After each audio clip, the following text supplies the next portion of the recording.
Hi, so welcome to Module 2. So this is a really important step towards choosing the first topic that your first book will be about. So this is pretty exciting stuff. We're starting to get closer and start circling this opportunity a bit tighter and start looking to take some action. So this is really where you need to get your thinking brains on and start really thinking through what kind of book is going to suit you. So I've come into Amazon, I've made sure I've set a US delivery address, and I've set it onto Kindle ebooks and just done a search with an empty search bar to get this thing here, which is what I want to show you, which is all the Kindle ebooks categories. So these are all the ways that Amazon categorizes its different books. So arts and photography, we've got everything here. So I'm going to show you them, and I'll show you how many layers deep these go as well, because part of being successful on Amazon is finding the right category to compete in. So we're always looking for that sweet spot of a book where there's enough demand for the keyword, people are searching for the topic, they're interested in it. There's people buying books on that topic with that search term, but also you don't want to be too competitive. You don't want to have to go up against John Grisham on a legal thriller head to head. You know, he might be doing really well, but it doesn't mean that you could turn up and do really well as well. So you've got to really pick your patch very carefully here. And that's what this training is going to show you, because we all have different interests. And I do believe it's a good thing to write about a topic you're interested in. So if it's gardening or potty training children or cooking or whatever it might be, I do think it helps if you've got some interest in the area generally, because if you want to do some other marketing later, you'll just find it a whole lot easier to connect with your readers. Plus, it's going to be easier for you to proofread a writer's work and be able to tell if they've done a good job or not. So you know, looking at some of those romance books, we'll jump into those a bit later, but just to give you an idea of some of the weird and wonderful categories. I mean, these are not books I would read myself, so it's not the kind of thing I could proofread and go, yeah, my readers would love that. I wouldn't really be able to tell, because it's not what I would buy and read. But if you give me a book about productivity for online entrepreneurs, I'll tell you exactly how good that book is and if it's worth publishing, and I'll know what's already been written and what a good job would look like. So let's just skim through these categories. So at the time of recording, Black Lives Matters is big, so Amazon's pulling out all these anti-racist and topics all around being mindful of race. They know I buy lots of books about business and money because I'm interested in that, so Amazon will put some suggestions over here, but don't get distracted with what Amazon wants to sell you. And you can actually clear your cache or browse incognito to do this, so that you don't get results where Amazon's trying to skew the results to fit you. It's almost better to do it completely anonymously. So if we have a look at arts and photography, you'll see that within that there's another layer here of architecture, art, dance, fashion, graphic design, individual artists, music, performing arts, photography and theatre. So the kind of book that would be really good could be something like a guide to using your iPhone for photography. I mean, that's something you can have a book, you can go through all the settings, you'd have to update it every time there's a new iPhone update, but that's not a bad thing either. It would be pretty cheap, pretty easy, pretty simple to do. Something like how to be an artist. If you're not an artist yourself, you're going to really struggle to do a good job of that. You might find somebody online who can write a book on how to become an illustrator or something, but it's just going to be hard. It's not an easy one to do a great job of. Something like individual artists could be interesting, because you could write biographies of Renaissance artists or something like that. So it could be a biography, or it could be you'd be able to find somebody with a fine arts or an art history degree who can write a book. If there's definitely interest in modern art, individual artists, you're going to be able to find people that can write essays and put that together as a book on this topic. The lives of the artists, that's something that anybody could write about, the lives of the artists. The complete illuminated works of William Blake. So if the book's old enough, if it's something like 100 years old, I think it is, or it might be 90 something years, you're allowed to publish old books, but on Amazon you've then got to either illustrate them or annotate them or do something with them. So they become public domain after they're 100 years old. The copyright expires and anyone can publish them. So there's a whole strategy around publishing those on Amazon, but I don't recommend you do it. They tend to all be sort of $1 or so. There's going to be lots of other people who've got access to exactly the same text. And there's a ton of people out there who are happy just to muck around formatting or have got the illustrating skills to annotate it or illustrate it themselves. So it's a lot of work for a relatively small payoff. So just to make you aware that that is a publishing strategy, but I wouldn't say it's the best profitable one. You could write about Leonardo da Vinci if somebody's studying him, you know, a new book written by a writer that you hire and ask them to do some good research and write it up could be a really popular book. So we could have a look at this. We could have a look at Renaissance art books. Some of these are novels, some of them aren't. Raphael, Painter in Rome, that's a novel about a real person. Delphi Albrecht. Delphi's complete works of Hieronymus Bosch. Delphi complete works of Leonardo DiCaprio. So here someone's done a nice series. There's 30 something reviews. I'm kind of interested in this because it looks like someone's just done a nice little series. They're all related. They're all done under one theme. You can see that the front covers are kind of consistent design. Let's just see how the sales are. I'm going to show you in the next video about how to use this KD Spy, but this just helps match up books that look interesting with whether they're actually selling or not. So if we go to the monthly review, they're doing a few $100s a month.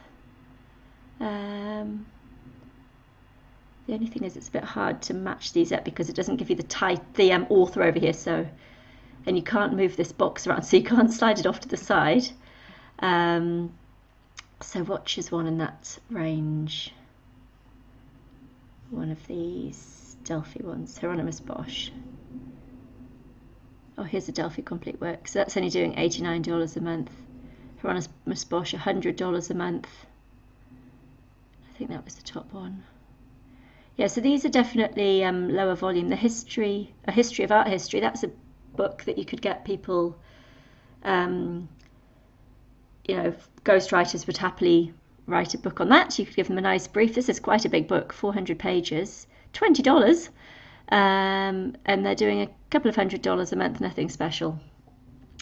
So it's nice to know that if you produce a book and it costs, say, let's make the numbers round numbers, but much bigger than they actually will be. Say you pay $1,000 to have your book written from scratch, front covers designed, formatted, uploaded. It wouldn't actually be as much as $1,000, but say it was, and say you make $500 a month in sales. It's only 2 months to break even, and by month 3 you're making $500 profit a month. So that's really quick to be breaking even and profitable, even on these really small books. So a lot of book publishers won't bother with books in this sort of price range. They'll say, you know, it's maybe nice and low competition.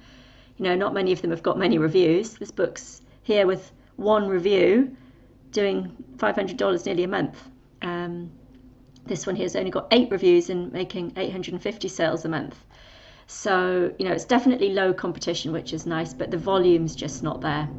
So because it's not popular, that will put some people off. But I'm very happy to play in these lower volume areas. You know, it's just a numbers game of adding more profitable products to your portfolio to sell. So every book's a product. You create it once and then it just keeps on selling. I like the fact I won't need to advertise aggressively or have a price war, or that lots of other people are going to come and copy that same idea. So when I choose my own books, they tend to be quite low volume. I don't chase the big bestsellers. I'm not there doing the billionaire cowboy romance books myself. I tend to do these kind of more niche, tighter topics that have less broad appeal, but a nice easy sales, and I can just have a production line of writers and formatters and book cover designers just churning them out. I've done 30 this month, so they don't all need to make millions for me to have a really nice income stream.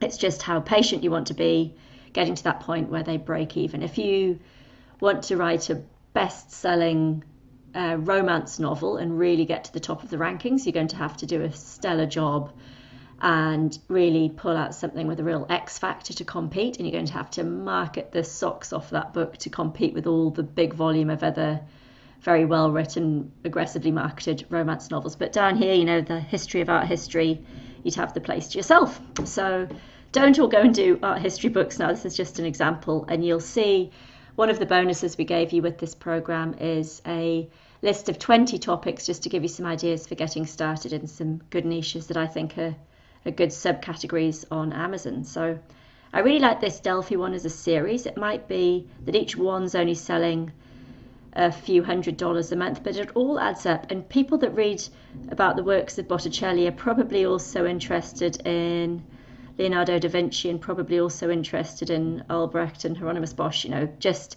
there's an audience that you could build and sell all your future books to. So it's not like each book's the same amount of effort. Each book gets easier and easier because your readers are looking forward to the next one in the series.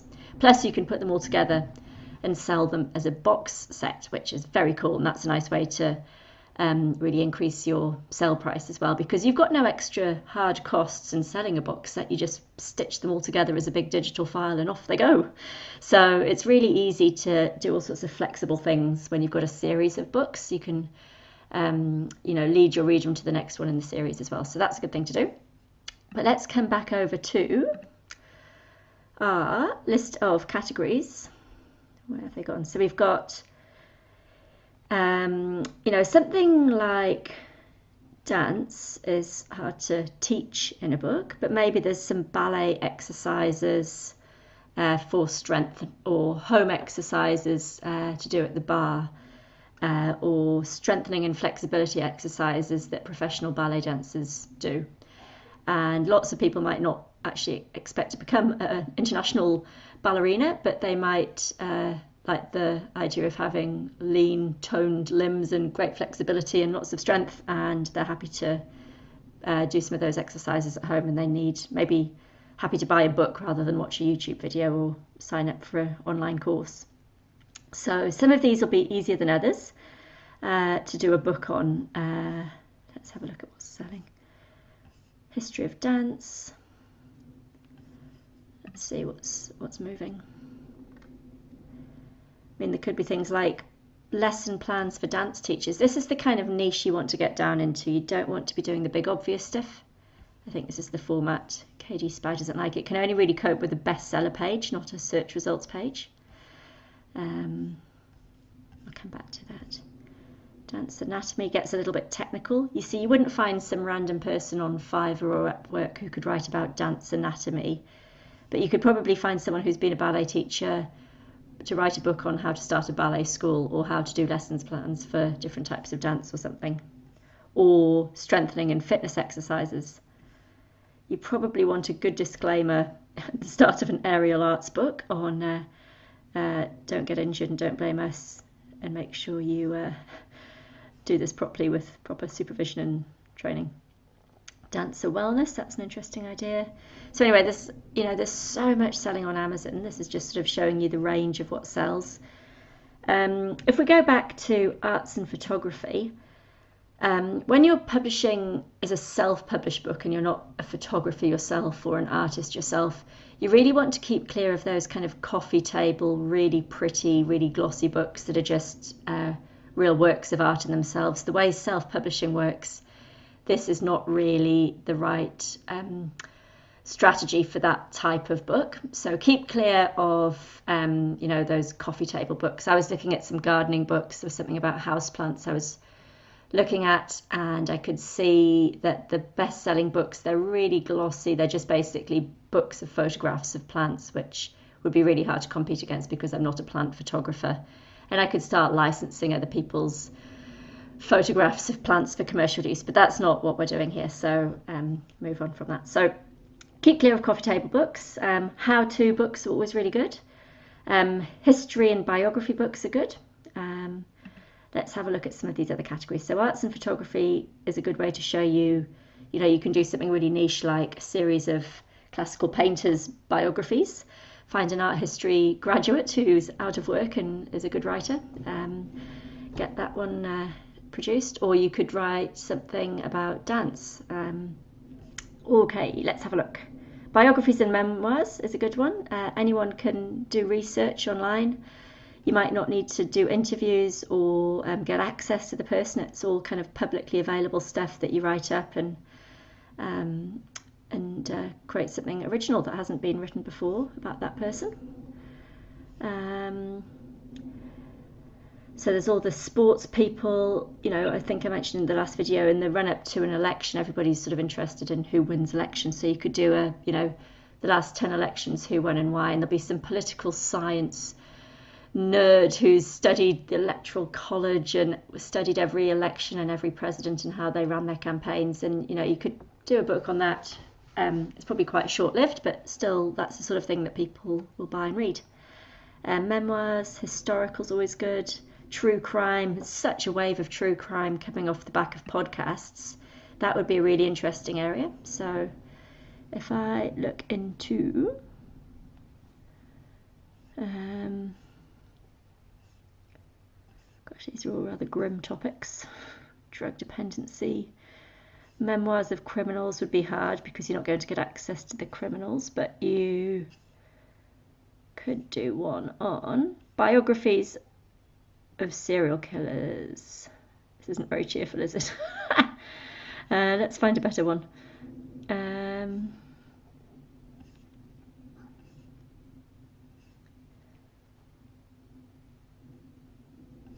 History of southern US. These sorts of things are good. We looked at that a bit in the last video as well. Some of these are fiction, like this one, and some of them are non-fiction.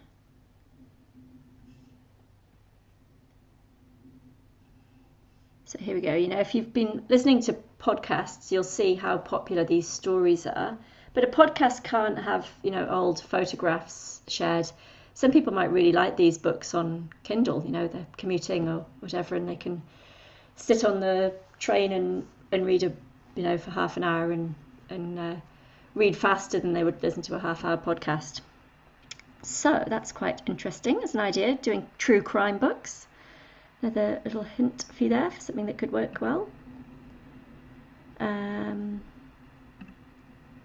Go back to this top layer. So biographies and memoirs is good. Business and money is a great one, although it tends to be quite competitive because the people that do publishing for business tend to publish in this because they're the ones that buy books about habits for productivity or how to start an online business or whatever. So that tends to be either the big old classics or quite sophisticated self-publishers who know what they're doing and quite aggressive competitors. So this is the one where there's a lot of sales, but also it might be quite competitive to try and sell well in. So if you did go into this category, you'd want to go into something quite niche, like within business and money, go into I don't know, management and leadership and some really niche thing about managing a team working from home or something.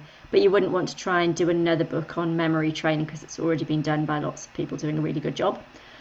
And you also just want to check that your competitors, if you've come up with a good idea, just check that the competitors who are doing well aren't really big names who are on a roll because they just did a big TED talk or something. So Brené Brown's a big public speaker. She's really out there doing a lot of promotion on these books and very well known. The founder of Netflix. These people have got a real advantage launching a book over us in some ways.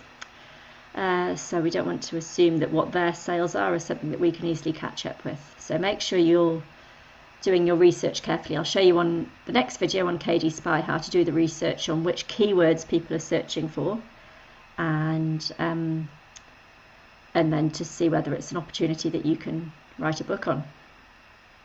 So here's distribution and warehouse management. That sounds really dry. Oh my goodness. Whole section on that. I don't think I'd be writing a book on that because it's quite specialized. So you wouldn't find just a writer out there on a platform like £5 or Upwork, they're not going to be able to write a book about such technical subjects and do a good job, and for you to be sure that they've done a good job, unless of course you've got a background in it, in which case go for it. So some other good categories. Go back, next level up. So children's books are doing really, really well. If you have a look at the numbers here, some of these are from big writers, Neil Gaiman and people like that, but within children's books we've got all these different things, so mythology or education and reference books or mystery books or religion, so you could write about Buddhism for children or something. We've got our friends the Positive Ninjas again. This little series is doing really well, very clever. That's the kind of thing, I'd be very proud of you all if you could come up with a concept that's original like this and just scale it fast. They're all about 30 pages long and they're absolutely cranking the sales. So religion's always a good topic for this, if it's something you're interested in.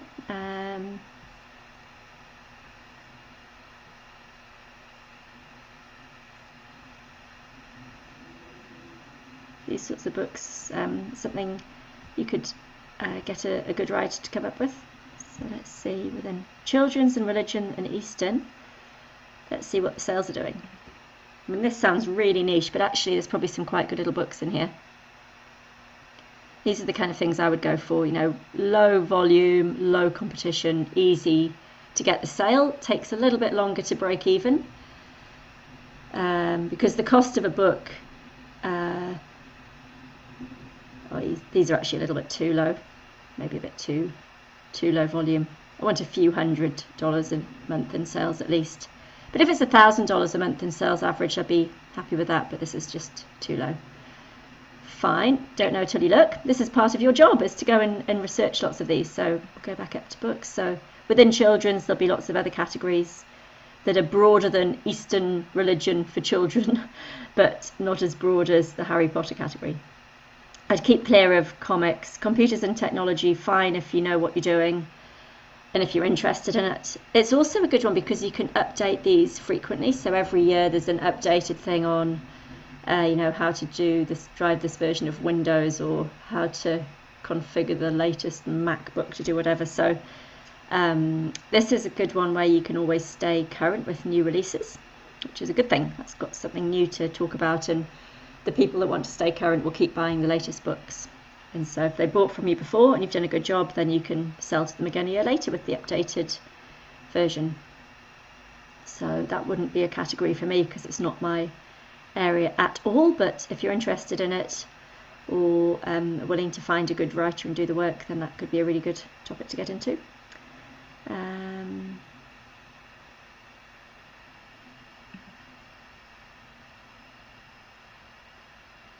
Cookbooks, food and wine's a good one. There's some big celebrity chefs that really skew the numbers in the big cookbooks, so be careful with that, but you could do something quite niche within here, like one example I found the other day when I was looking was a recipe book for people who've just had gastric sleeves or gastric bands fitted, so they have to have very low volume, very easy to digest food, and that one was really interesting. So if you try and go up against all the other Instant Pot big names, or take on, who's the lady that do the Southern Comfort, the Comfort, Ina Garten, so modern comfort food, you're not going to out comfort food Ina Garten, you're not going to quickly overtake the ultimate Instant Pot cookbook. But if you combine ideas like the vegan Instant Pot cookbook, or ketogenic stuff is too popular, but maybe you know, you could do kind of Mediterranean diets that are vegan or vegetarian or something, or what would be another good one? You could do one on soups and stews, or you could do ones on, oh, getting caught out here, can't think of one off the top of my head.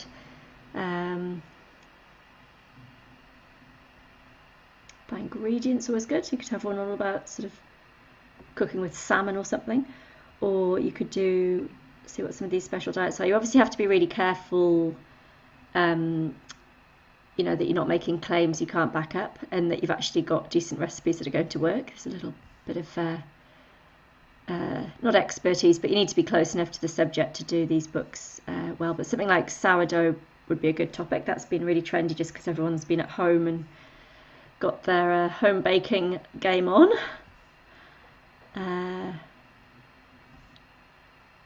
Hashimoto's handbook. So that's a good kind of sort of level where it's, you know, niche. It's following some principles, but it's not sort of too medical. It might be a little bit too medical, that one. I'm not sure exactly what's involved, but if you're just doing recipes with fixed ingredients, you can definitely find writers who can go out and do that. You probably want some good photographs with a cookery book. That really helps sell it, so make sure you include that in your brief to the writer, you know, that either they or somebody else, maybe your graphic designer, goes and finds a nice image to go with each of the recipes, or just to give a bit of colour and inspiration. Baby food, kosher, all those things are good. Paleo is a good one. Probably a bit too competitive now, but you could sort of have a poke around in there and just see if you can find something that's got a bit of a point of difference and not too competitive. So, cookbooks and food and wine's good, but just be careful with celebrity chefs or health claims. Crafts, hobbies and home is wonderful. This is a great category. So many niche interests in here. Halloween crafts, cranking. You know, at different times of year, there'll be people doing, you know, Thanksgiving stuff, decluttering stuff, a home edit, raising a puppy. You know, all sorts of projects in here. Lots of good stuff. So what are their subcategories? There'll be arts and things. There'll be DIY, interior design, weddings is a huge one. You know, everybody getting married. It's got a lot of online research to do. Writing speeches, organisers, you know, all these things. Wedding planning, like kind of books about how to be a happily married couple after the wedding, wedding etiquette, all these things. Honeymoons, what your vows and things should be all about. So lots of good stuff there. Celebrants even, so that's quite a niche thing. Let's just see the bestsellers and weddings. How well are they selling? Right, good. So not super popular, but low competition. Plenty of books there doing a few $100s. That's what I like. You know, the budget savvy wedding planner is doing, is that the one doing? Bit hard to read on my screen. Yeah, $3,000 a month. Oh no, sorry, that's the review. Sorry, can't read the columns. Yeah, so nobody's doing even $1,000, but there's plenty there that would, within 2 or 3 or maybe 6 months, would be breaking even and then be just generating easy profits with low competition. Home improvements. See what their sales are doing. So modern organic home, only got 31 reviews, not too competitive. And that's doing $2,500 in sales a month. That'll have broken even within weeks of the cost of producing that. And this is just Kindle. This doesn't include other countries or paperbacks or hardbacks. It's actually a bit of a shame you can't pull everything all together.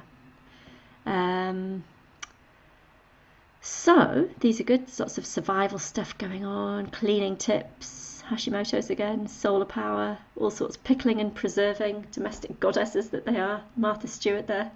So these are good. This is good volume and quite popular. Definitely on trend in 2020. Everyone's spending a lot of quality time in their homes. They can't travel. You know, the markets have all gone pretty crazy around the world, so maybe people aren't buying property as much and are just putting extensions on or converting a home office or trying to set up their homes to have their children doing homeschooling or whatever. So big projects going on there. So this is a cool category actually. How to and home improvement's a good one. Lots of potential, lots of competition. I'm giving you lots of ideas here. You should all have no shortage of inspiration to get going. Then we've got education and teaching. This is fun. So topics like teaching your children maths, things like how to negotiate at work, how to be creative, how to be mentally tough, how to raise your toddlers the Montessori way, money management, you know, grit and all sorts. So there's the ninja again. Oh my goodness, Mary, you're on fire. Might have to go and chat to Mary. Maybe we should get her on as a guest speaker. Habits, more habit stuff. There's going to be a lot of habits after the success of that Atomic Habits book, and then a whole series after that Master Your Emotions book. There's other related ones coming in. So that's all a good category, probably much more competitive than that last DIY one we looked at. Yeah, much higher competition, but the average monthly revenue of those books is $4,500. That's for the top 20, but there's some pretty tough competition in there. You wouldn't turn up and get into that top 20 straight away. You know, there's thousands of reviews on a lot of these, or hundreds, and big names, books that have been around for a long time. So that one's a good category, but a little bit more competitive. Education and teaching is a really good one. Engineering and transportation, this one doesn't really thrill me, I have to say, but you know, there could be some topics in there that you could research. I do think Elon Musk's an interesting character. Funny enough, there's not very many books written about Jeff Bezos. There's one by Brad Stone, I think he's called, The Everything Store, and there's one or two more, but not a lot written about him. He's pretty private. The Lusitania.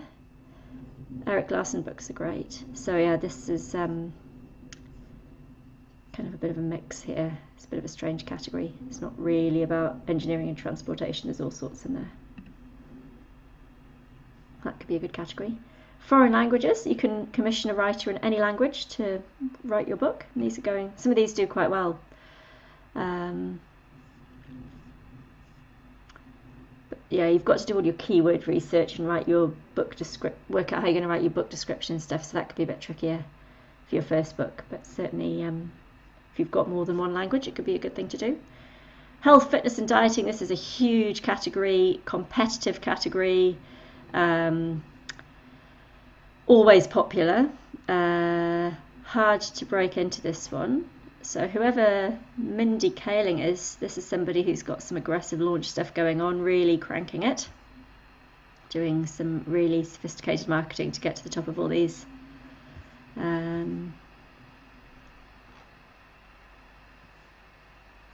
Yeah, this is a real mishmash of topics at the top level. We'll have to dig in to find the right ones. So, you know, we looked in the last video, the last module about grief counselling as a topic, or counselling gets a bit serious. You know, you don't want to be messing around with other people's mental health. I mean, it's just not good to do that sort of stuff. But personal health to do with, I don't know what's in healthy living. There's Wim Hof, organic stuff, the art of stillness, radical acceptance. So these are a little bit more self-help or a little bit more medical. These would be a bit harder to find a writer just to produce for you. There's some good topics in here. Diets and weight loss is always going to be popular, of course, and a bit seasonal. If you can catch the New Year resolution set, you'll be doing well. History is a good one. You can find lots of writers who can just do original research online, do their own original writing, and write up a book on the history of something. History of some military thing, of some social events, of history of religion, history of the world, ancient history, you name it. History of food. These are... So if we do history of polar regions, I'm sure we'll have some endurance in Shackleton and Sir Edmund Hillary. It makes me cold looking at them. So these ones, I don't know if they'll be very popular sellers, but there's some big classic books in here. No, not enough volume. That's okay. I'm just trying to help show you, you know, these sort of sales, there's just not enough going on here. You know, there's just not enough sales. A few $100s here and there. Low competition, but that one sounds a bit too hard to me. But other categories within history could be really good. Humour and entertainment's a tough one unless you find a talented writer. Law sounds very technical, and you'd want to be very careful that people don't take your advice from the book and then get themselves in a big legal mess because they haven't had proper advice, so just be very careful with that. But there might be some generalist topic within law that you could write about, but I'm not sure. I can't quite off the top of my head picture how you would do that. Lesbian, gay, bisexual, transgender books, these would be really trending at the moment. More fiction there than non-fiction, but I'm sure there's some non-fiction stuff going on in this category somewhere, buried beneath all the topless tattooed males looking broody. Cool, so that seems to be more of a fiction topic. Literature and fiction's a good one, so this is where you get all the good sort of dramas. Bit harder to break into as a self-published writer here, but there's still some good stuff like historical fiction, mythology is a good one, religious and inspirational fiction's a really good area, short stories in here would be good, women's fiction, world literature, so there's some good stuff in here. Have a good look around and say action and adventure, that would be good. If you were going to do a fiction book, I'd be far more comfortable writing an outline and a plot for an action and adventure book than I would be on than writing a poem, say, briefing someone on how to write a good poem. I just can't see how you would do that. Medical ebook sounds a bit risky to be writing as a generalist layperson, but there might be something in here worth reading. Scanning this might give you some inspiration. So you could write about all the different pandemics and influenza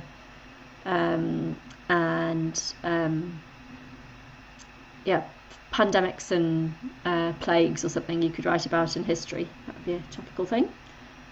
The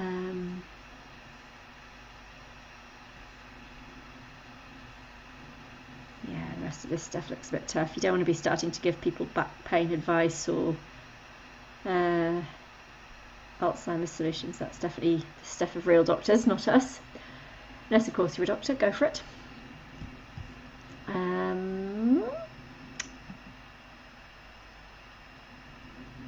Mysteries, thrillers and suspense. These are the most popular sellers on all of Amazon. This is a great category to get into, but for your first book you need to really kind of learn the art of writing a good outline for a fiction writer and giving them a really good brief so that they can do their writing and develop the characters and work on the plot and all the twists in the plot and the arc of that storyline. You need to give them a really good brief to get a really good book back. So we'll talk a little bit about that in this course. Writing fictions where all the big money is, for sure. Like, this is by far the biggest selling category on books on Amazon, ebooks or paperbacks or hardbacks. These are the ones that really do the big volumes. But there's a whole industry you're out here competing against to get these bestsellers, and this is where you're up against the John Grishams and the big publishing houses. So there's space there for everyone. There's lots of people buying. There's plenty of demand, but just your competition's a different league to, say, the people also writing, about the whatever it was, some weird and wonderful craft or hobby in the non-fiction section. So don't be too intimidated by it, but just know that that's probably not your first novel. You'll come back to that. Non-fiction, great category, all sorts of ideas and inspiration in here, whether it's self-help or more hobbies or children's non-fiction. That could be an interesting one. I think children's books could be really good on here. I think there's so many people looking to get away from screen time and having ebooks or paperbacks to keep their children entertained without just staring at a screen entertaining them.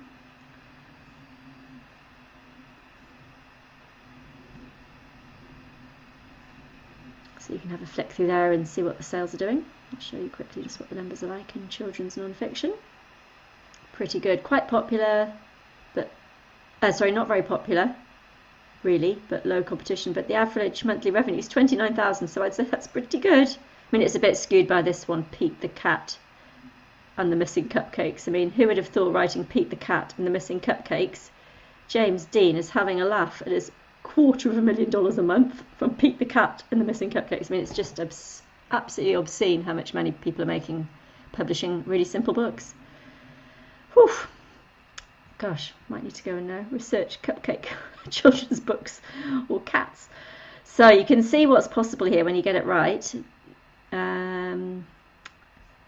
Children's books are good. In the non-fiction, parenting relationships, that's a great category to be in. Really good stuff here.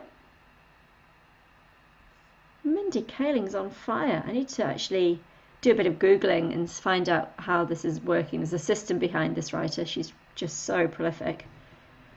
Very interesting, whatever's going on there. I will share with you what I learn in a future module. Yeah, this definitely, these are quite hard topics to take on, some of them at this top level, but the next layer down you'd start to get into some useful stuff. So something like fertility and infertility, a bit borderline, you know, it's definitely quite medical, but there could be some common sense / public knowledge that's researchable but evidence-based, you know, stuff that's been published in peer-reviewed journals that could be written up as a you know, some help around this, but pretty serious topic as well. I wouldn't personally do that. Where are we up to? Parenting's good. Politics and social sciences is good. So many people so passionate about these subjects. Loads of bright people studied these, done PhDs on these, deep and meaningful, you know, narrow little sections of some bit of how a particular field of politics works, or the history of some party or ideology, or social sciences. So much stuff in here. You know, look at all this. Whew. These will be good categories. Lots and lots of good stuff in here.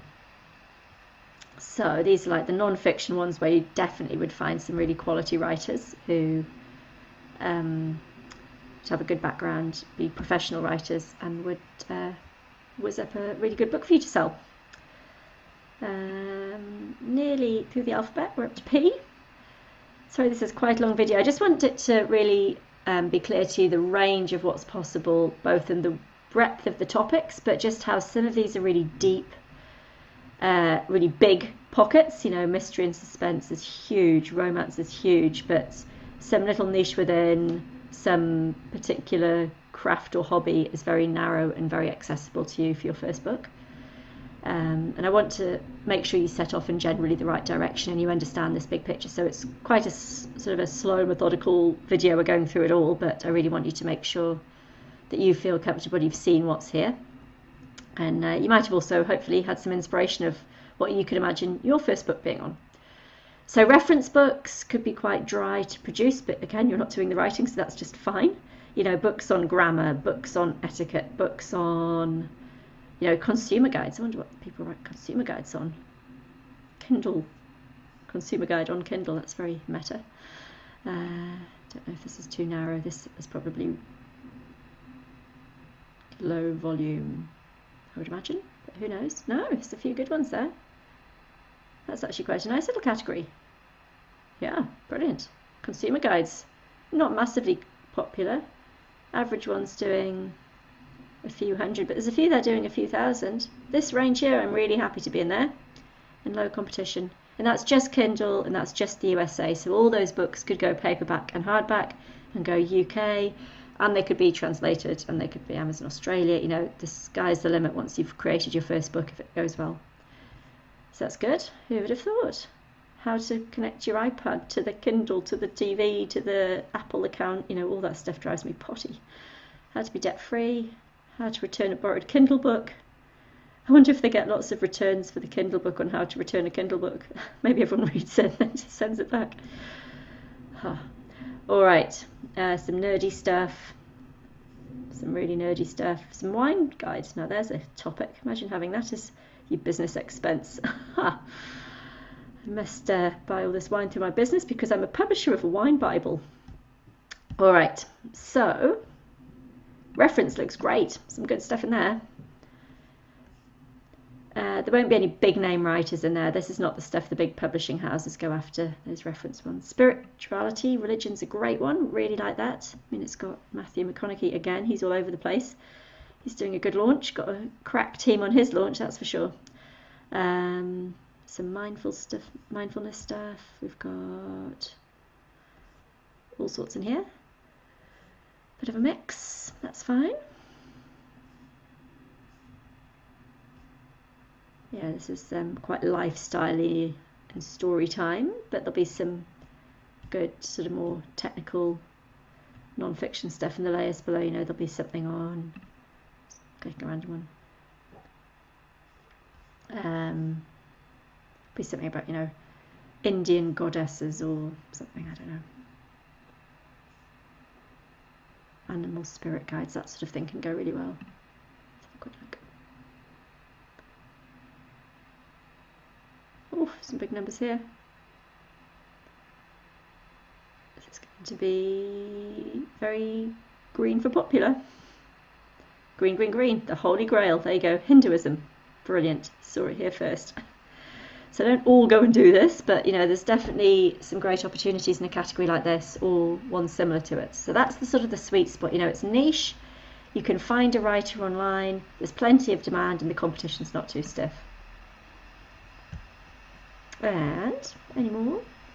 Romance, huge, huge, huge, huge category. I'm just going to make your eyes water by showing you the volume of sales. In the top paid Kindle books, this isn't even all the paperbacks as well, this is going to be millions and millions and millions of dollars.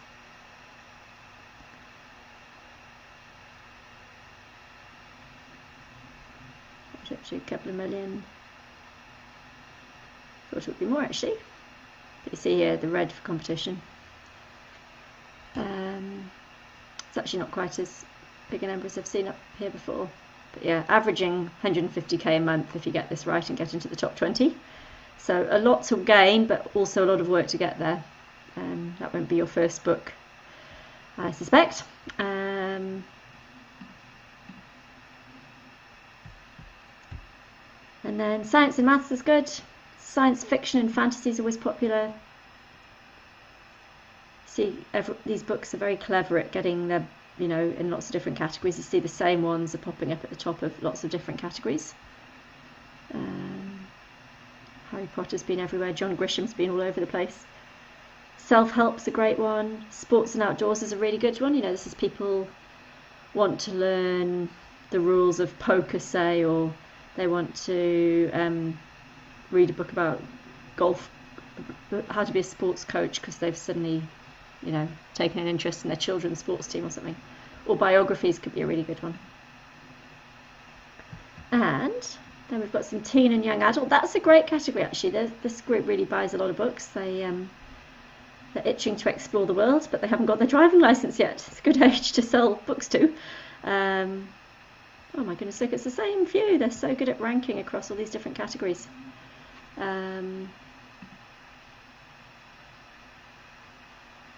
Yes, there's, you know, books doing hundreds of thousands. Won't wait for it to auto-populate. And then travel, probably not the best-selling topic in 2020 or 2021, and actually full of other nonsense because there's no travel books in there as far as I can see. These are all books about time travel or people just playing games to get into funny categories. But you could have language phrase books, you could have guides to cities, you could have all sorts here. I think the Lonely Planet thing's gone under actually. I think they were dying a slow death before COVID, just because everyone's got all that stuff on their phones. They don't need to carry a great big heavy book around and look like a tourist while they're at it. So, oh hang on, that was travel within teens and young adults, sorry. I'll do travel as a whole category of its own.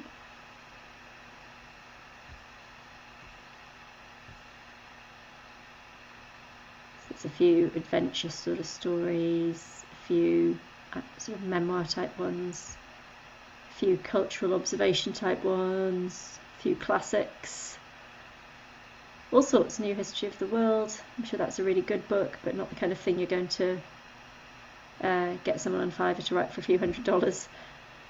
Pull through, he's a very famous travel writer. So there you have it, my run through of the world of Amazon ebook categories. If you go to books, it's pretty similar.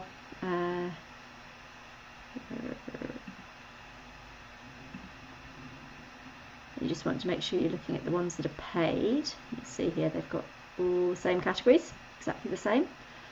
And you can do your research in both when we look at the keywords that we're going to be going after, because to get a sale of your book, customers have to have typed in a keyword. That's how they look for their book. They don't go and browse through the category, they go and type in a thing they're interested in, vampires or ancient Egyptians or how to crochet. So they know what they're looking for.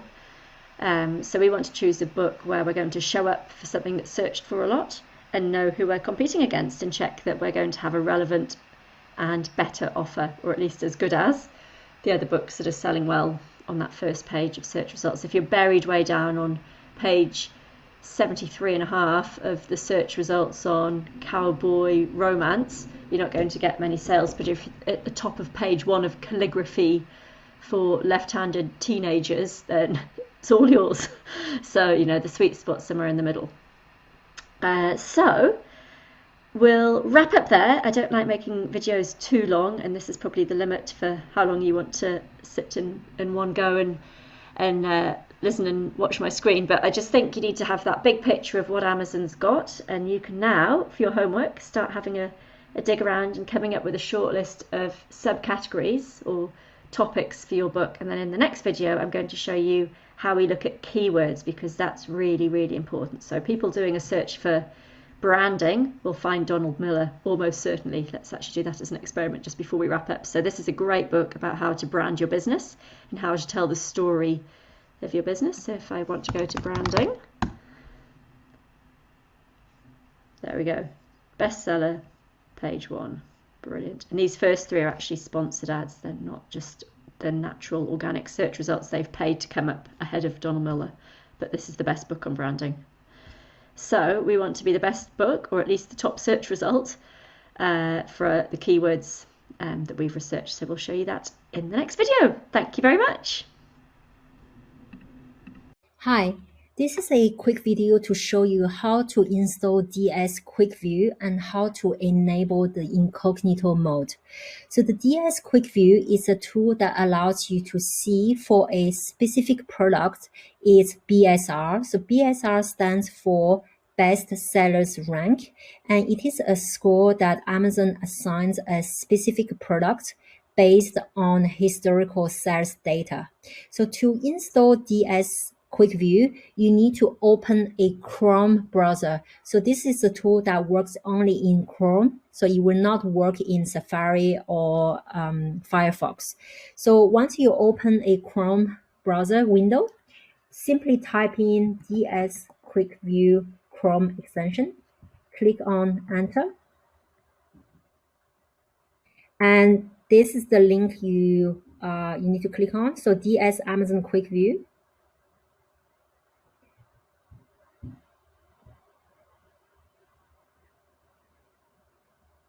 Then click on Add to Chrome,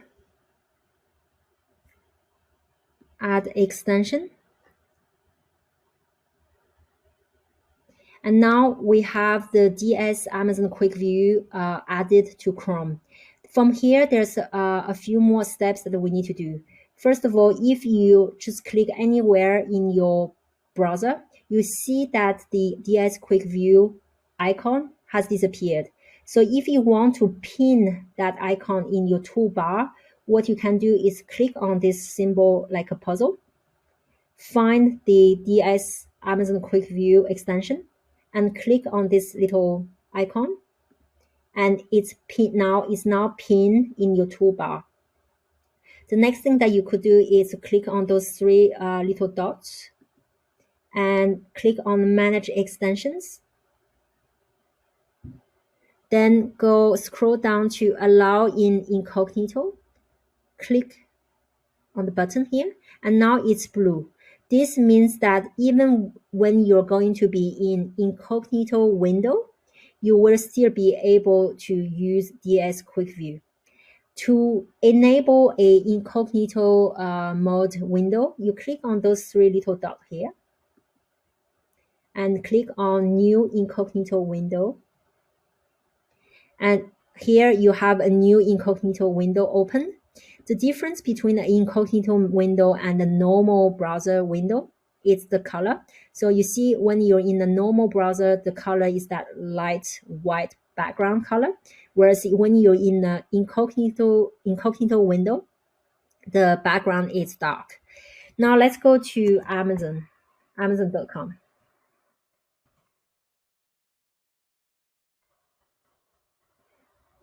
So the reason why we suggest you do your research in the incognito mode is because we do not want your research results to be influenced by your previous research. If you do your research in the normal window, Amazon would have kept your previous research results, and this could potentially influence on your actual new research. So the first thing that I do when I'm in this page is I'm going to change the delivery address because I'm based in Australia. So I need to click on this button here. And then I'm just going to put a US postcode. It doesn't have to be an actual US address. I just enter a US zip code and then click on apply and continue. And the reason why we want to do our research on the US marketplace is because the Amazon.com is by far the biggest marketplace. So this is the best place to start your research. So let's say we are doing a book on research on a book about potty training.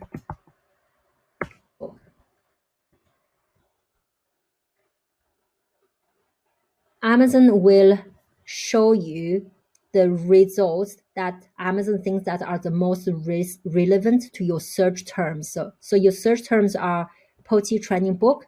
So those are the books that Amazon will show you because Amazon thinks that's what you're looking for.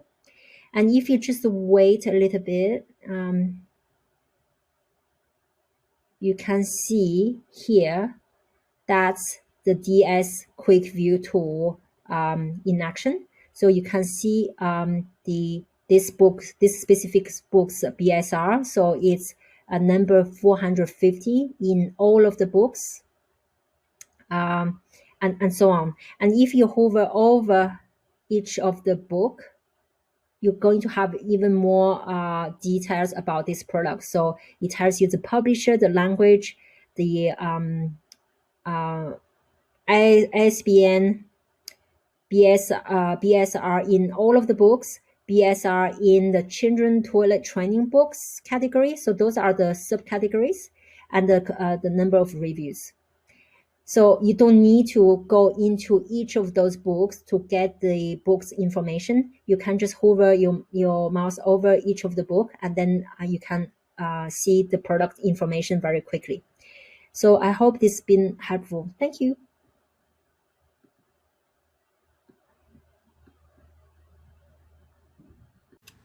Hello. Now, when we're choosing a book to publish and the topic that we want to publish on, we have to do a little bit of creative thinking before we've got something to analyse. So over time, we'll find this creative part and getting inspiration much, much easier. But at the beginning, when this is an unfamiliar and new game, then it just takes a little bit of a process to flesh out some of those initial ideas for you. So here's some ways that I've come up with to help you come up with your initial book ideas, because when you've got something to assess, then you can work through it in a fairly straightforward way. You can look at the demand, you can look at the popularity of the keywords and the trends for those, you can look at the competition, you can see the volume that's selling and how profitable it looks. So that's easy when you know how.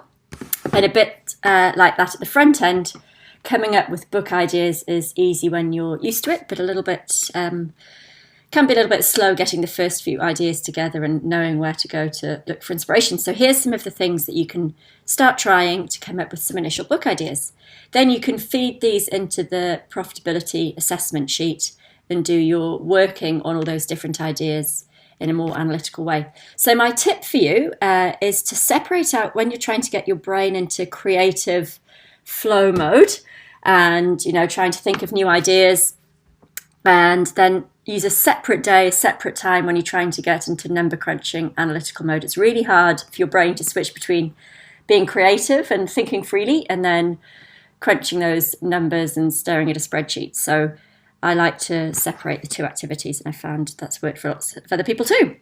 So it's important to go to the incognito version of Amazon when you're doing your research, because otherwise it might filter your results and show you some results that would show if Amazon knows you are you and what your interests and previous buying behavior has been. But you see that little thing in the top right with the little glasses and detective hat and spy mode. So go incognito while you're browsing to do your book research, and then Amazon won't try and get too tricky and clever guessing what you want to read. You want to see all the results. And then make sure your delivery address is to a US address, which is the main marketplace. So you don't want to, if you're living outside of the US, you don't want to have any of your results cut short and they only show the books that deliver to the US, not your country. So that's important. And then you want to go into the Kindle store and start looking in here. So this is really fun because Amazon's just basically a giant search engine. So they're going to make it really easy to help you find inspiration of books and popular topics. And they also organize all the books in their big catalogue in a very logical, Amazon-y, predictable way, because Amazon's a big organized company and they run a very tight ship and everything generally runs very smoothly. So when Amazon puts these categories together, they've really thought through the logic of categories, subcategories, and some of these little niches within the top level category are absolute gold mines. There's so much money to be made in some of these tiny little pockets that look tiny, like parenting teenagers is 1 layer deep, 2 layers deep. So you go into all of nonfiction, then the subcategory parenting and relationships. This is always a great sort of topic to be in, by the way. And then within parenting relationships, parenting, and then teenagers. So it's layers down. And you can just sit on a topic. Say you want to go into the business and investing category or crafts, hobbies and home. If you go into any of those and click on it, you will see all the subcategories below that. So within parenting relationships, adoption would be a great topic. Aging parents and elder care could be a great topic. Fertility and infertility is getting a little bit medical for my liking. Reference, I'm not sure about that one. Literature guides, not really. But family health, all these family activities, brilliant. Within parenting, babies and toddlers, brilliant topic. Childcare, brilliant topic. Discipline, emotions and feelings, health and nutrition, morals and responsibilities, school-age children, teenagers. So they've carved it up into little like groupings of where people who are interested in one book can open that category and see all the books. So it makes it really easy for people shopping.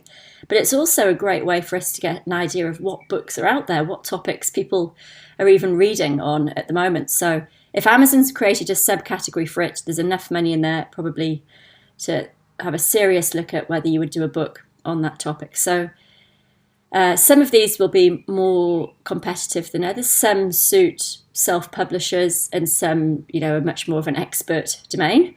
So I wouldn't personally be writing books on fertility and infertility because I'm not an expert in that field. I'm sure I could find someone to research it and write it up, but it's just not quite how I like to do things. I'd rather be writing something about activities for school-age children in lockdown or something that's a bit lighter a subject. So there's a little bit of homework here for you. So what you can do is choose 5 main categories under non-fiction. We're going to start your training just looking at non-fiction because it's a bit more process-driven and a bit less of a marketing and popularity contest. It's definitely quite a easy to follow process if you follow these steps. So pick any 5 categories that you're interested in. So I would probably do biographies and memoirs, business and investing, crafts, hobbies and home, education's a good one, history I love, parenting I like, self-help's good, sports is great. Travel's a tricky one this year. Are people going to be reading more because they're missing travel or reading less because they're not going traveling? Who knows? You can watch these things. So what you can do is now head over to the ebooks ideas generation sheet, and you can go into each category, then look at the subcategories, then dive down another level and go into the subcategories. And before you know it, will be diving around with all sorts of weird and wonderful topics that you probably didn't even know existed. And then just write down the names of the bestsellers and write down their monthly revenue and make a note of the number of reviews, the number of pages. You can take as many or as few notes as you like, but this is just starting for you to get a feel for what's selling on Amazon, which topics are competitive and doing well, which ones are just a bit too quiet and not quite worth chasing after. But I would say that considering the cost of producing and launching a whole book's in the hundreds of dollars, and there's plenty of books doing thousands of dollars a month in sales, even if your book does $100 a month, it's going to have paid itself off and a lot more within a year, which for most business investments, that's a really quick payback period. And from that point onwards, almost zero maintenance and almost just pure profit. Well, it is pretty much pure profit because Amazon takes their fees off before you get your royalty. So there's really no expenses once the book's produced. It's just a matter of how far up or down that scale of popular and competitive versus a bit quieter and more under the radar. My personal preference is to go quite under the radar. I definitely do not want to be up against the big publishing houses and their big marketing budgets. It might give me a bit of a lift if that topic's popular. But I also am competing head to head with those other big name books on the page. And I'd rather just compete with other very low quality amateurs, frankly. Why would you choose tough competition when there's easy competition? So I'd rather have 10 low key, not quite such big volume, but steadily selling books. Say 10 books that did $1,000 a month would be far preferable to me than one 10K a month book, because that one book, I'm a bit exposed. People might want to copy it. If it goes, if there's any issue with it or something happens, I get a bunch of bad reviews, or if something happens beyond my control, then I've got nothing. There's no backup. Whereas you're building a bit of a portfolio. And so what I'll be teaching you in this course is not just how to produce books, but how to build a successful online business. And this is just one way of building a successful online business, but we'll be sharing lots of other tips around how to scale, how to manage your money, how to manage your mindset, how to build a team, how to look after your kind of productivity. That side of things is really important. The workflow, all the habits of successful business owners.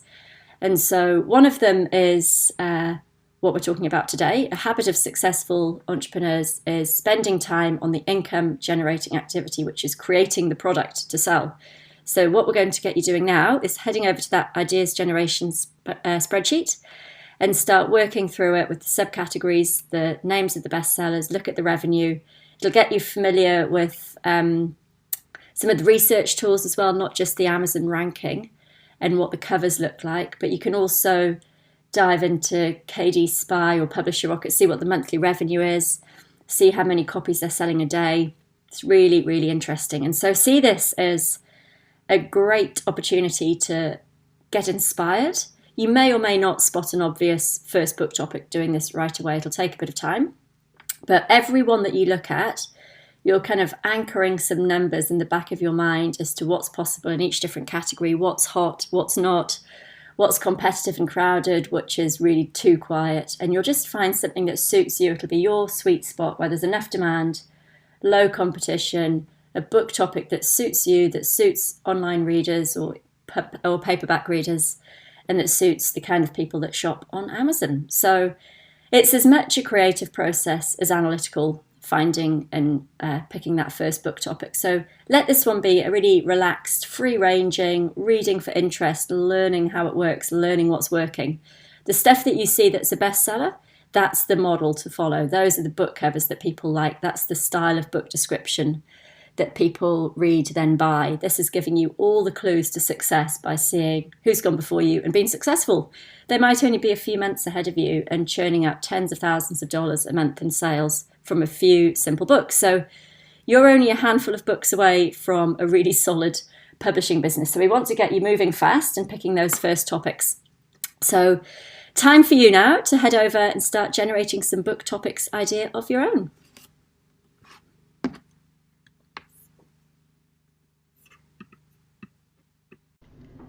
Hello. Now, the main reason a lot of us start a business is to make some profit. And we choose a business that we're interested in and a business model we understand and think we can be good at. And then we start our training, which is why you're all here learning what it takes to be a successful bookseller on Amazon. So what I need to show you now is a really important thing, which is around assessing the profitability of different book ideas, because there's no point working really hard on a book where you launch and there's just nobody search for it. You go live and there's crickets. We don't want that.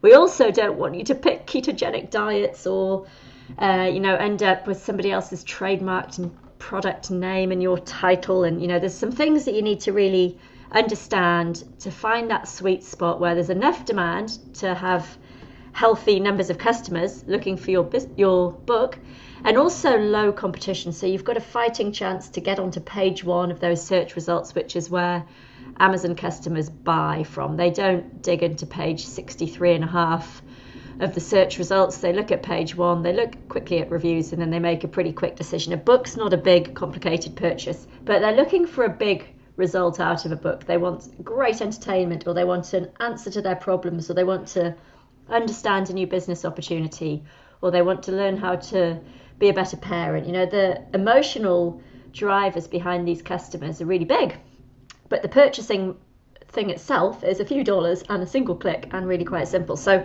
we want to make it really easy for them to buy our book, and they will buy if we're on page 1 of those search results that Amazon shows them. Preferably near the top of page 1. But if we don't make it to page 1 because we've chosen a book topic that's too competitive, then we won't make profit. We'll have to spend all our budget promoting and advertising and chasing our tail just to break even. So let's look at what it takes to find a really cool book in that right sweet spot where there's enough demand and low competition. So it's always easiest to teach this as a system where we show you a range of data points, where if you pick a book that sits within these ranges of assessment criteria, you should be pretty safe. So this is kind of rules of thumb, not completely final and binding. If you've got private knowledge or some other real advantage in this topic and you know that it's going to be fine, or you're happy just to publish a book with an audience of 5 people in the whole wide world. Most PhDs that get written and published, about 2 people read them after 4 years worth of work. So it depends on your goals whether you follow these criteria or not, but these are the proven ranges where you can make healthy sales, make healthy profits, and build a seriously cool publishing business using KDP. So we're only going to look at the Amazon platforms here. We're not going into Barnes and Noble and Apple. Those are all additional extras for later. We really focus this program on just the beauty of all the Amazon customers being on one platform. Let them choose if they want ebook, paperback, or an audiobook. But we'd be mad not to focus on the biggest source of free customers who are looking for books to buy. So let's start with Amazon. So all products on Amazon get given a ranking number, which is basically how popular they are in the whole of the book category. So Amazon's organized into all sorts of different categories. They've got, supplements and sports products. They've got gardening things, and they've got a whole category of books, and they've got a whole category of the Kindle store. And each book in all of the Kindle store will have a special number called the bestsellers rank. So the number 1 ranked book in Kindle is the one selling the most copies a day. And that will be thousands and thousands of copies of whatever the latest Harry Potter is if it comes out. It's going to go to the top of the charts. That's bestseller rank number 1. As the number gets bigger, it means the number of books is getting smaller. So this is really important to understand. So BSR of 1, bestseller rank of 1, and you can see in the purple circle here, it's got that hashtag number 352,000 in all of the Kindle store. This book living off the grid. So all Amazon listings, books or products, have an ASIN, which is their unique identifier number, and a BSR, bestseller rank. So your job is to find a product that can get ranked high enough to be selling a decent volume. There's no point being ranked 1 million in Kindle and selling 1 book every 3 months. That's not much fun. Not going to be a healthy business. But you also don't want to be chasing the top 10 books on all of Amazon, because it's going to be horribly competitive and total cutthroat, big budgets, big name authors, just not the place for us self-publishing small business owners. hopefully not small for long, but certainly when we're starting, this is not the place to be, right at the top of the charts. So there's a few handy tools that will help us, and this cool little thing here called DS Amazon Quick View is just a free plugin extension on Chrome. Here's the link, and it just means when you hover your mouse over a Kindle or an Amazon book listing, you'll see this ranking pop up straight away. It's really helpful, and you see not just that this book's 51,400 in all of the Kindle store, it's #1 in construction carpentry and #1 in specific architecture building styles. So it tells you a bit about which subcategories it's in and which categories it's ranked highly in.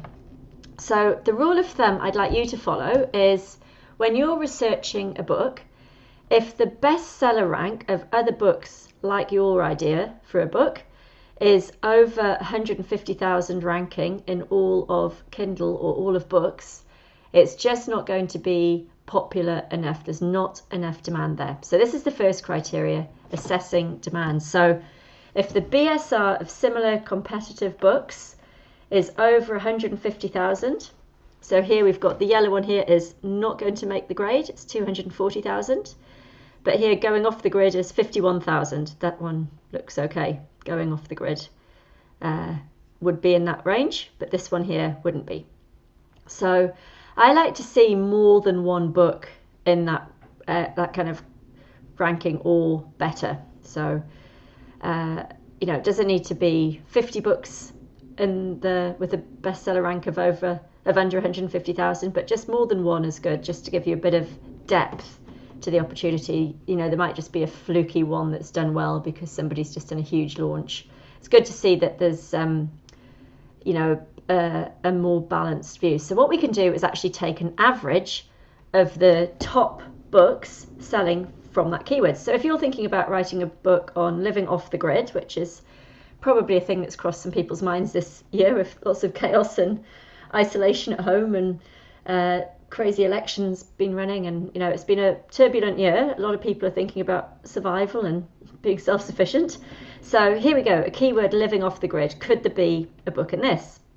So we would look here at KD Spy, and this is a really cool tool because what we can do is a very simple report just by typing in living off the grid, and we can see which books come up that are doing well. And we need to make sure we exclude from here the books that aren't relevant or any real outliers that just aren't meant to show up, or that have got some great big name author that's really skewing the results.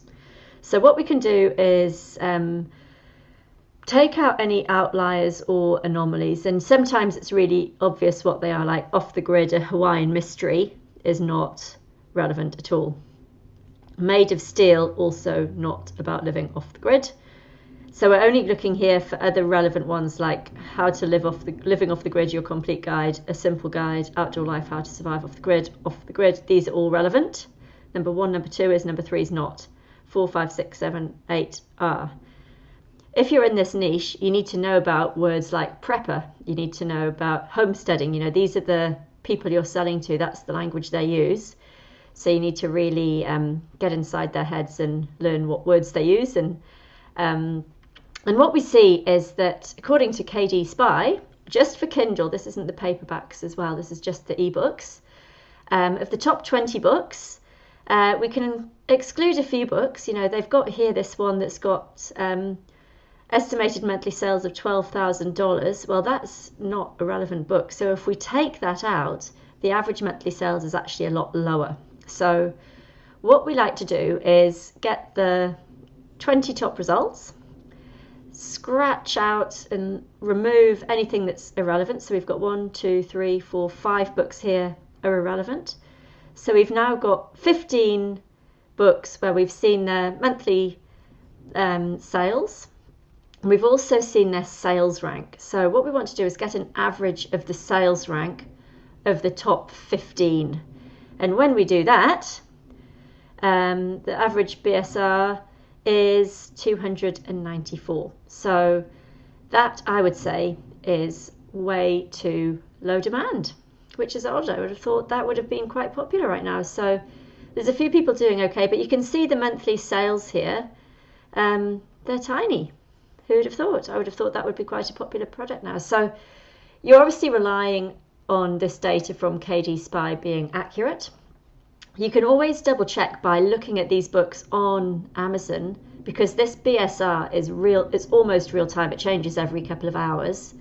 So you can look at the BSR, which they call the sales rank, on these books just to check that these are indeed roughly right. They'll have moved around a bit from when you do your report. Just check that it matches up roughly to the sales rank that Amazon has for each of those books, if it seems unusual. But usually KD Spy seems pretty reliable. And this is, of course, just for the USA market. So there might be another huge market for this in the UK or Australia or somewhere. But start with the US and just get rid of anything irrelevant, average it out, and that's your average BSR. So you want that to be 150,000 or smaller to know that there's enough demand. So that's part one. Is there enough demand? Is the average sales rank of the top front page of KD Spy, once you've got rid of the outliers, is it 150,000 or smaller number than that? That's the first test. If you pass that test, good stuff, carry on to, I've got another slide. So you want to also see how many books on here have got a BSR under 30,000. That just shows you that the top selling one is doing really quite well. So there's only one here that's doing quite well, and it's only just under 30,000. So this is right at the low end of my definition of enough demand. So now, competition. So there's a few ways to see what's a competitive product. One little handy search you can do is look on Audible for that topic, living off the grid. And you can see here on Audible, there's 35 results on this search. And Audible does all the audiobooks. We're going to be teaching you a whole load of stuff about audiobooks separately. But if there's only 35 results, it's really quite a low competition product. Some books don't really suit Audible or audiobooks. So if it's, say, a recipe book, that just does not work in audiobook format. But if it's a novel, obviously, it's perfect for an audiobook. So if it's a topic where there's lots of diagrams or maths or, an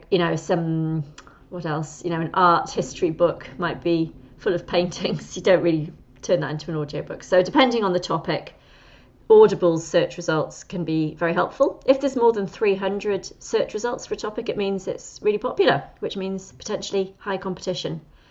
And then below 149 or so is low competition, and anywhere in between's in the middle. So we can also look at the books for sale on Amazon and use the number of reviews as a bit of a proxy for how competitive that product is. So these two books here, Off the Grid by Faith Hunter and CJ Box, are not relevant at all. They're not in direct competition with our Off the Grid non-fiction book.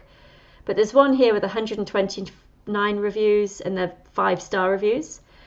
So if you've got a few sellers, say 7 sellers with more than 100 reviews, you've got some serious competition for someone to choose your book over theirs just because they got there first. It doesn't mean their book's better than yours, but for a long time, Amazon's going to just keep showing the proven, existing, highly ranked, highly reviewed books to potential customers, and instead of your new book that's unseen and unproven. So you want to try and launch something where you don't have to fight across pages and pages of existing sellers with hundreds or thousands of reviews.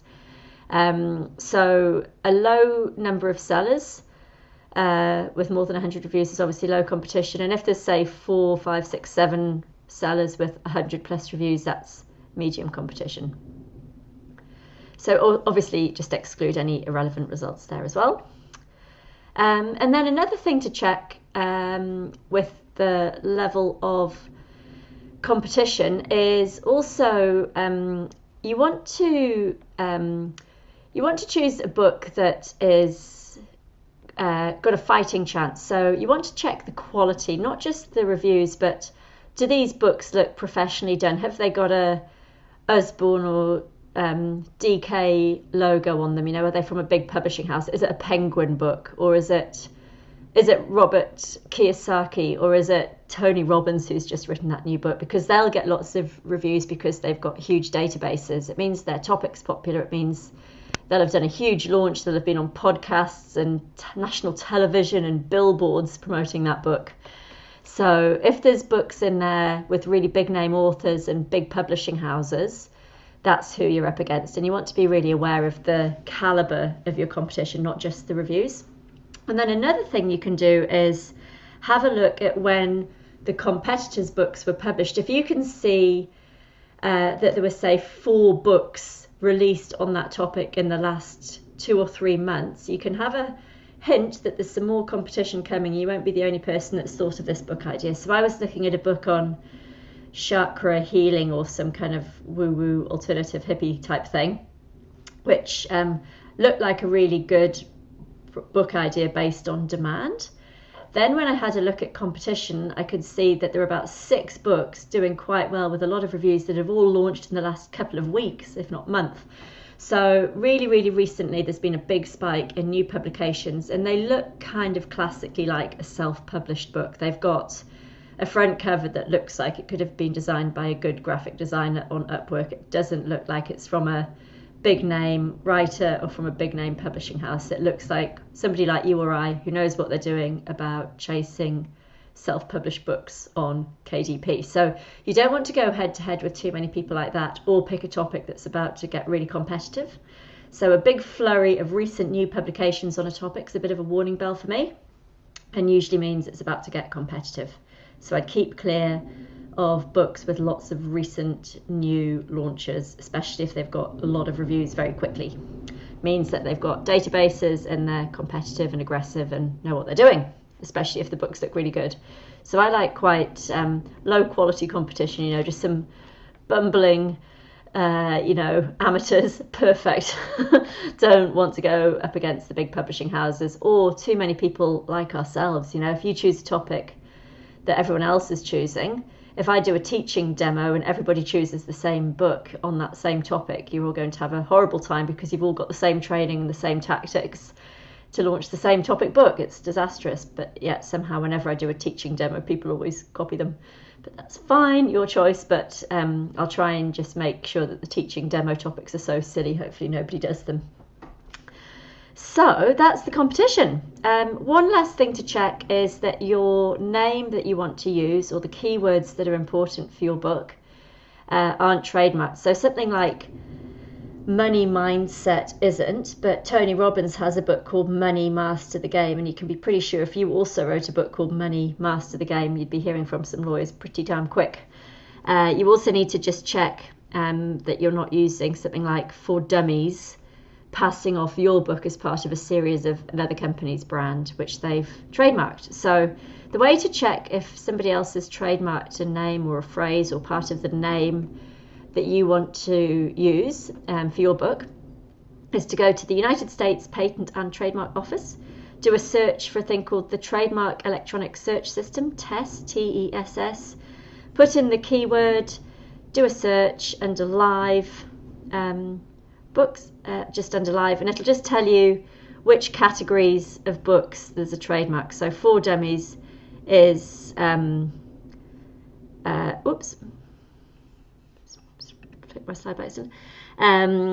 So For Dummies is trademarked and it's live for digital media, non-fiction, electronic publications, namely books, booklets, pamphlets. So if you wrote the Dummies Guide for Chess, or sorry, Chess for Dummies, you would be getting, potentially some very grumpy letters from some lawyers from the For Dummies series people, because they've just spent a lot of time and energy and money creating that brand, protecting that brand legally. They are not going to let other people use it without it being part of their program. So do a quick trademark check. It's free, it's easy, just gives you peace of mind.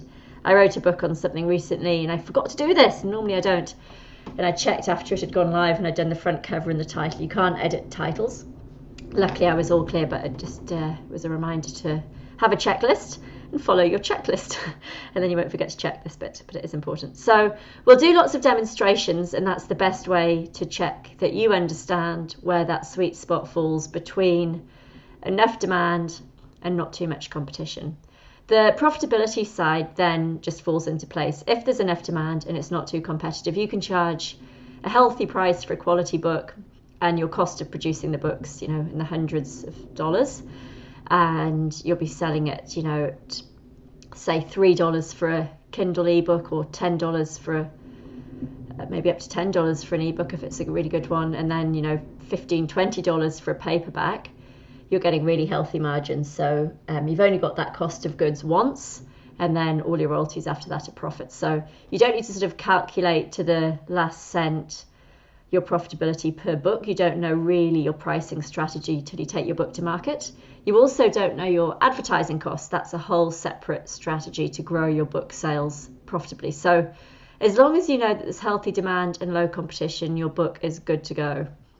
So we'll show you lots of examples throughout this training to help you get really familiar with that judgment, because it's sort of numerical and database, but there's also a little bit of judgment. And the more examples you see and the more times you run through this exercise, the better you'll get at it. So use our template if that helps you structure your research, create your own if you prefer doing it that way. I end up with hundreds of tabs open, scribbles and notebooks. I'm a little bit chaotic the way I do mine, and it seems to work, but you can just do whatever you like. But we have created a spreadsheet as a nice template to help you structure it and make sure you don't forget to check things, and just to remind you what the healthy ranges are of bestseller rank and that kind of thing. So we'll see you in the next video. Thank you very much.